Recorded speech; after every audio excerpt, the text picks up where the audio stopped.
Hello എല്ലാവർക്കും ACID സമഗ്രയിലേക്ക് സ്വാഗതം. ഇന്നത്തെ പ്രധാന വാർത്തകൾ. കേന്ദ്ര വാണിജ്യ മന്ത്രാലയത്തിന് കീഴിലുള്ള സ്പൈസസ് ബോർഡിന്റെ പുതിയ അംഗമായി നിയമിതനായ മലയാളിയാണ് ഷാജി രാഘവൻ. അടുത്തിടെ അന്തരിച്ച കേരള ഹൈക്കോടതി മുൻ ജഡ്ജിയും സംസ്ഥാന മനുഷ്യാവകാശ കമ്മീഷൻ മുൻ അംഗവുമായ വനിതയാണ് ജസ്റ്റിസ് A ലക്ഷ്മിക്കുട്ടി. ക്യാൻസർ, പ്രമേഹം എന്നിവയെ പ്രതിരോധിക്കാൻ കഴിവുള്ള ആന്തോസയാനിൻ പിഗ്മെന്റ് അടങ്ങിയ ചേമ്പാണ് ജാമുനി ചേമ്പ്.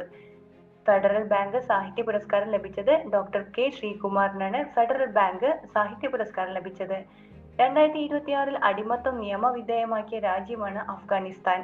2025-26 സീസൺ മുതൽ ഐ ലീഗ് അറിയപ്പെടുന്നത് ഇന്ത്യൻ ഫുട്ബോൾ ലീഗ് IFL എന്നാണ് അറിയപ്പെടുന്നത്. ഐ ലീഗ് ഇനി മുതൽ അറിയപ്പെടുന്നത് ഇന്ത്യൻ ഫുട്ബോൾ ലീഗ് എന്നാണ് അറിയപ്പെടുന്നത്. ദേശീയ മാതൃക യുവ ഗ്രാമസഭ പുരസ്കാര മത്സരത്തിൽ 2ാം സ്ഥാനം നേടിയത് കണ്ണൂർ നവോദയ വിദ്യാലയവും 1ാം സ്ഥാനം നേടിയത് ഹിമാചൽ പ്രദേശിലെ ഉന ജവഹർ വിദ്യാലയമാണ്. ദേശീയ മാതൃക യുവ ഗ്രാമസഭ പുരസ്കാര മത്സരത്തിൽ 2ാം സ്ഥാനം നേടിയത് കണ്ണൂർ നവോദയ വിദ്യാലയം. ഇറാന്റെ ഇസ്ലാമിക് റവല്യൂഷണറി ഗാർഡ് കോർപ്സിനെ ഔദ്യോഗികമായിട്ട് ഒരു ഭീകര സംഘടനയായി പ്രഖ്യാപിച്ചത് യൂറോപ്യൻ യൂണിയൻ. ലോകത്തിലെ ഏറ്റവും അപൂർവവും ചെറുതുമായ കാട്ടുപൂച്ചകളിലൊന്നായ റസ്റ്റി സ്പോട്ടഡ് ക്യാറ്റിനെ അടുത്തിടെ കണ്ടെത്തിയത് രാജസ്ഥാനിലാണ്. 2024 സംസ്ഥാന മാധ്യമ പുരസ്കാരം ലഭിച്ചത് നീനു മോഹൻ. കുലമിറങ്ങുന്ന ആദിവാസി വധു എന്ന വാർത്താ പരമ്പരക്കാണ് ലഭിച്ചത്. 38ാമത് കേരള സയൻസ് കോൺഗ്രസിന്റെ വേദി എറണാകുളം. മഹാരാഷ്ട്രയിലെ സഹ്യാദ്രി മലനിരകളിൽ പ്രവർത്തിച്ചിരുന്ന രഹസ്യ മെഫെഡ്രോൺ നിർമ്മാണ ലാബ് തകർക്കാൻ ഡയറക്ടറേറ്റ് ഓഫ് റവന്യൂ ഇന്റലിജൻസ് നടത്തിയ ദൗത്യത്തിന്റെ പേരാണ് ഓപ്പറേഷൻ സഹ്യാദ്രി ചെക്ക്മേറ്റ്. അടുത്തിടെ അന്തരിച്ച സംസ്ഥാനത്തെ ആദ്യ കേൾവി പരിമിതയായ പഞ്ചായത്ത് സെക്രട്ടറിയാണ് ലതിക ചന്ദ്രൻ. അടുത്തിടെ അന്തരിച്ച സംസ്ഥാനത്തെ ആദ്യ കേൾവി പരിമിതയായ പഞ്ചായത്ത് സെക്രട്ടറിയാണ് ലതിക ചന്ദ്രൻ.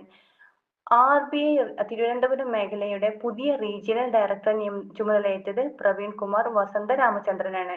Reserve bank of India Thiruvananthapuram മേഖലയുടെ പുതിയ റീജിയണൽ ഡയറക്ടറെ ചുമതലയേറ്റത് പ്രവീൺ കുമാർ വസന്ത രാമചന്ദ്രൻ. തായ്പേയ് 101 എന്ന കെട്ടിടം സുരക്ഷാ ഉപകരണങ്ങളില്ലാതെ കീഴടക്കി വാർത്തകളിൽ ഇടം പിടിച്ച അമേരിക്കൻ സാഹസികനാണ് അലക്സ് ഹൊണോൾഡ്. തായ്പേയ് 101 എന്ന കെട്ടിടം സുരക്ഷാ ഉപകരണങ്ങളില്ലാതെ കീഴടക്കി വാർത്തകളിൽ ഇടം പിടിച്ച അമേരിക്കൻ സാഹസികനാണ് അലക്സ് ഹൊണോൾഡ്. ഇറാന്റെ ഇസ്ലാമിക് റവല്യൂഷണറി ഗാർഡ് കോർപ്സിനെ ഔദ്യോഗികമായിട്ട് ഒരു ഭീകര സംഘടനയായി പ്രഖ്യാപിച്ചത് യൂറോപ്യൻ യൂണിയനാണ്. ലോകത്തിലെ ഏറ്റവും അപൂർവവും ചെറുതുമായ കാട്ടുപൂച്ചകളിലൊന്നായ റസ്റ്റി സ്പോട്ടഡ് ക്യാറ്റിനെ കണ്ടെത്തിയത് രാജസ്ഥാനിലാണ്. 38ാമത് കേരള സയൻസ് കോൺഗ്രസിന്റെ വേദി എറണാകുളം. RBI തിരുവനന്തപുരം മേഖലയുടെ പുതിയ റീജിയണൽ ഡയറക്ടറാണ് പ്രവീൺ കുമാർ വസന്ത രാമചന്ദ്രൻ.